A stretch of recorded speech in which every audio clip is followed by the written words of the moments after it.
చెరుకు పాలలో పొంచి ఉన్న ప్రమాదం. తాగే ముందు ఈ విషయాలను గుర్తుంచుకోండి.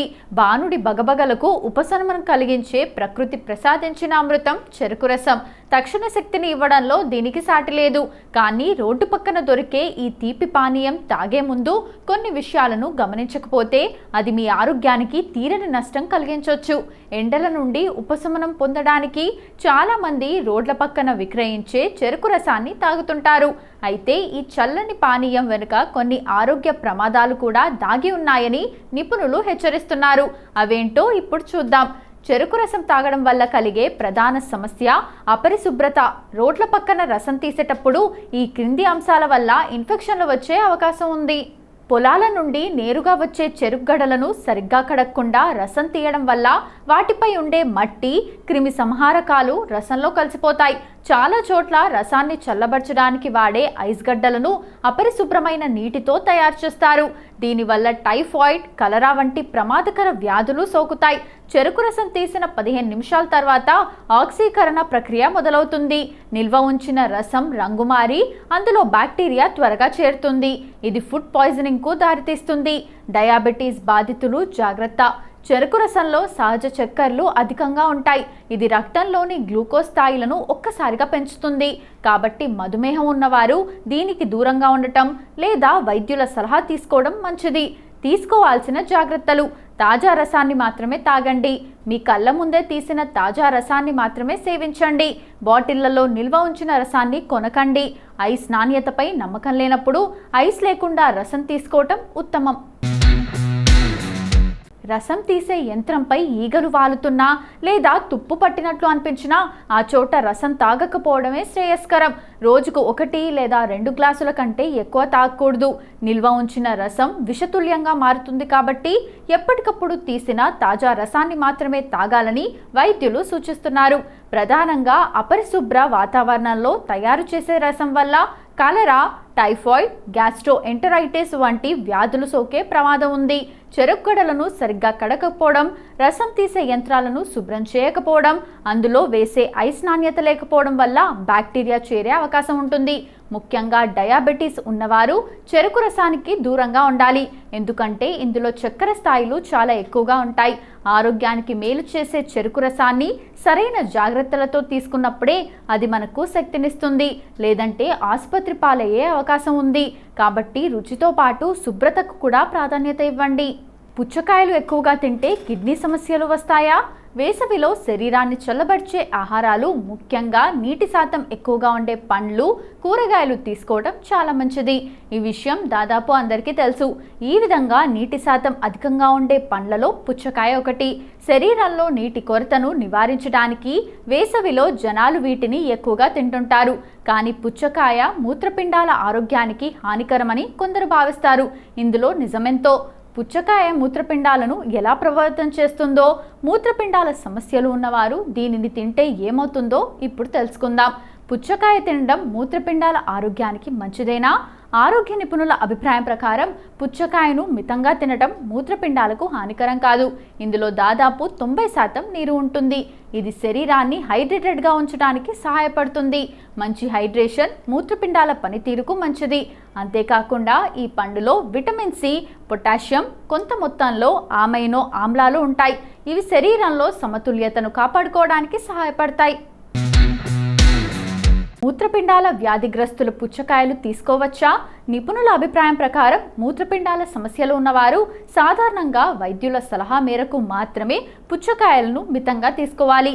అందులో ఉండే అమైనో ఆమ్లాలు మూత్రపిండాల ఆరోగ్యానికి సహాయపడతాయి.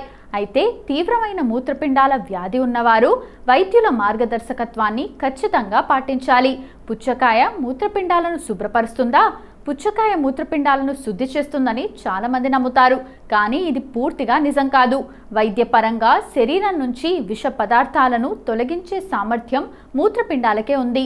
పుచ్చకాయ శరీరానికి తేమను అందిస్తుంది. ఇది ఆరోగ్యకరమైన పండు అయినప్పటికీ దీన్ని అధికంగా తీసుకోవడం శరీరంలోని చక్కెర స్థాయిలను ప్రభావితం చేస్తుంది. ఈ విషయంలో మధుమేహ రోగులు ప్రత్యేకంగా జాగ్రత్తలు తీసుకోవాలి. వేసవిలో తేనె తినవచ్చా? ఖచ్చితంగా తెలుసుకోవాల్సిందే. ఆయుర్వేదంలో తేనెకు చాలా ప్రాముఖ్యత ఉంది. అంటే ఇది ఏ ఇతర పదార్థంతో కలిపితే ఆ పదార్థం గుణాలను మెరుగుపరుస్తుంది. సాధారణంగా తేనెకు వేడి చేసే గుణం ఉంటుంది. కాబట్టి వేసవి కాలంలో దీనిని నేరుగా స్పూన్తో తినడం వల్ల శరీరంలో వేడి పెరిగి ఒళ్ళు మంటలు వంటి సమస్యలు రావచ్చు. అయితే దీనిని చల్లదనాన్నిచ్చే ఇతర ఆహారాలతో కలిపి తీసుకోవడం వల్ల వేసవిలో కూడా తేనెను సురక్షితంగా ఉపయోగించవచ్చు. వేసవిలో ఇప్పటికే బయట వేడి ఎక్కువగా ఉంటుంది. భోజనం తర్వాత ఈ తప్పులు మీరు చేస్తున్నారా? వెంటనే మానేయండి. ఆరోగ్యంగా బలంగా ఉండాలంటే పోషకాలు అధికంగా ఉండే ఆహారం తప్పక తీసుకోవాలి. ఏం తింటున్నామన్నది ఎంత ముఖ్యమో, ఎలా తింటున్నాం, ఏ సమయానికి భోజనం చేస్తున్నామన్నది కూడా అంతే ముఖ్యం. ఆరోగ్యకరమైన ఆహారం తిని సమయానికి భోజనం చేసినప్పటికీ భోజనం చేసిన వెంటనే చేసే కొన్ని పొరపాట్లు ఆరోగ్య సమస్యలకు దారితీస్తాయి. భోజనం తర్వాత చేసే చిన్న పొరపాట్లు మన జీర్ణ వ్యవస్థపై ప్రత్యక్ష ప్రభావాన్ని చూపుతాయి. ఈ అలవాట్లను సకాలంలో సరిదిద్దుకోకపోతే జీర్ణ వ్యవస్థ క్రమంగా బలహీనపడవచ్చు. కాబట్టి భోజనం చేసిన వెంటనే మీరు చేయకూడని పొరపాట్లు ఏంటో ఇప్పుడు తెలుసుకుందాం. భోజనం తర్వాత ఈ తప్పులను ఎప్పుడూ చేయకూడదు. తిన్న వెంటనే నిద్రపోవడం మీరు చేసే అతిపెద్ద తప్పుల్లో ఇది కూడా ఒకటి. చాలామంది తిన్న వెంటనే నిద్రపోతుంటారు. దీనివల్ల ఆహారం సరిగ్గా జీర్ణం కాదు. దీని కారణంగా మీరు అసిడిటీ, గ్యాస్, కడుపు ఉబ్బరం వంటి సమస్యలను ఎదుర్కోవాల్సి వస్తుంది. ఇది గుండెల్లో మంటకు కూడా కారణం కావచ్చు. కాబట్టి తిన్న తర్వాత కనీసం 30 నిమిషాలు నిద్రపోకూడదు. టీ లేదా కాఫీ తాగడం. చాలామందికి భోజనం చేసిన వెంటనే టీ లేదా కాఫీ తాగే అలవాటు ఉంటుంది. ఈ పొరపాటు జీర్ణ వ్యవస్థపై నేరుగా ప్రభావం చూపుతుంది. భోజనం తర్వాత టీ లేదా కాఫీ తాగినప్పుడు వాటిలో ఉండే మూలకాలు శరీరం ఐరన్ను గ్రహించే సామర్థ్యాన్ని తగ్గిస్తాయి. దీనివల్ల రక్తహీనత ఏర్పడుతుంది. ఒకవేళ మీరు టీ లేదా కాఫీ తప్పనిసరిగా తాగాలనుకుంటే భోజనం చేసిన తర్వాత కనీసం 45 నిమిషాలు ఆగండి. ఎక్కువగా నీళ్లు తాగడం. భోజనం చేసిన వెంటనే మీరు ఎక్కువగా నీళ్లు తాగకూడదు. ఇది మీ ఆరోగ్యానికి చాలా హానికరం. ఎక్కువగా నీళ్లు తాగడం వల్ల కడుపులోని జీర్ణ రసాలు బలహీనపడి జీర్ణక్రియ నెమ్మదిస్తుంది. ఇలా పదే పదే చేయటం జీవక్రియపై ప్రభావం చూపుతుంది. భోజనం చేసేటప్పుడు కొద్దిగా నీళ్లు తాగటం మంచిదే, కానీ భోజనం చేసిన వెంటనే ఎక్కువగా నీళ్లు తాగకుండా ఉండాలి. తిన్న వెంటనే స్నానం చేయకూడదు. తిన్న వెంటనే స్నానం అస్సలు చేయకూడదు.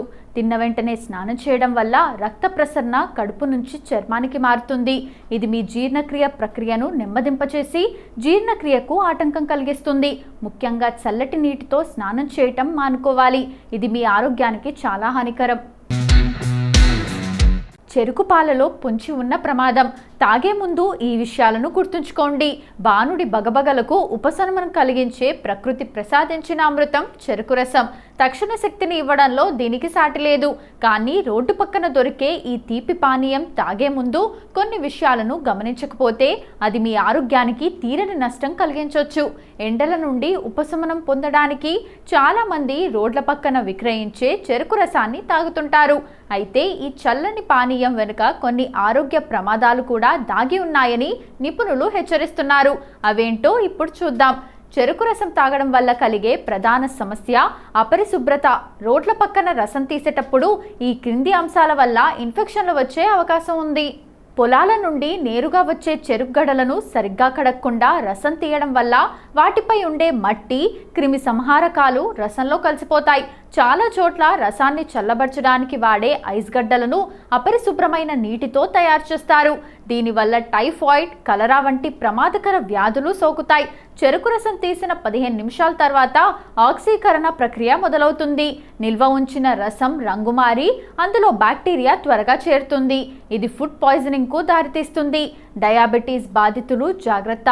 చెరుకు రసంలో సహజ చక్కెరలు అధికంగా ఉంటాయి. ఇది రక్తంలోని గ్లూకోజ్ స్థాయిలను ఒక్కసారిగా పెంచుతుంది.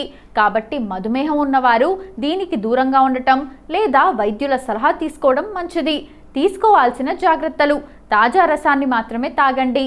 మీ కళ్ళ ముందే తీసిన తాజా రసాన్ని మాత్రమే సేవించండి. బాటిళ్లలో నిల్వ ఉంచిన రసాన్ని కొనకండి. ఐస్ నాణ్యతపై నమ్మకం లేనప్పుడు ఐస్ లేకుండా రసం తీసుకోవటం ఉత్తమం.